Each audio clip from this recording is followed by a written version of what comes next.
Joined by head coach Shawn Postiglione from Bridgewater College men's basketball. They're pick number 8 in this year's preseason poll. Coach, let's talk about your squad from last year. Really close to getting that first round victory.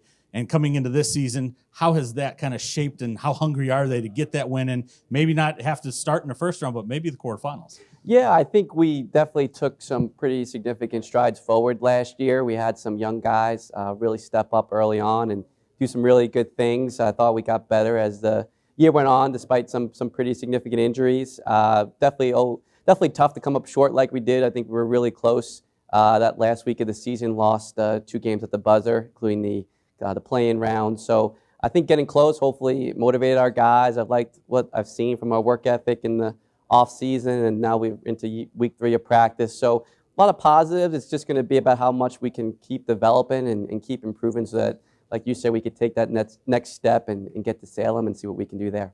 To help you do that, you've got a good mix of new and returning guys and a couple all-conference guys or guys that have all-conference experience back.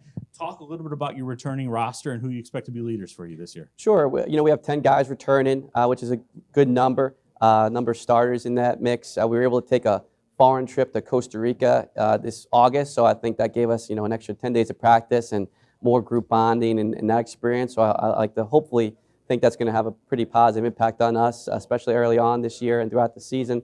I like our incoming class. We got a couple of guys there that I think are going to make an impact right away. So I like the makeup of our group in terms of both off the court intangibles and what talent we bring back in terms of the different facets of the game. So I'm optimistic. I've enjoyed coaching them in practice. I think we have good energy, good effort level, good intense practices. So just looking forward to seeing what that translates to in the games once we get started here in a couple of weeks. When we take a look at the progression of your program, this is year 4 for you, and that's usually the sign that you've gone through 4 years or maybe just 3 years of recruiting classes that are yours.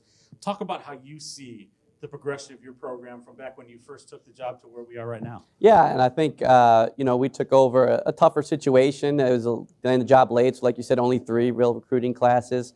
I think we've made significant strides in terms of both intangible results, 1 loss record, with last year being a big improvement. But I think this is a really important year to show that we can continue that forward progress, that forward motion, and build on what we've been starting the last 3 years, particularly last year with a younger group. So again, I'm happy with what we've progressed with. I think it's definitely night and day from when we got there in terms of the personnel, in terms of our overall culture.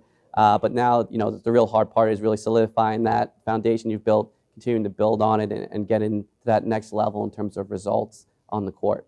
We'll finish up with kind of a look at the league, and it's been a while since the ODAC has gotten a second team into the NCAA tournament, especially when we're comparing that back to the days of when we had 4 teams get in twice in the early 2010s.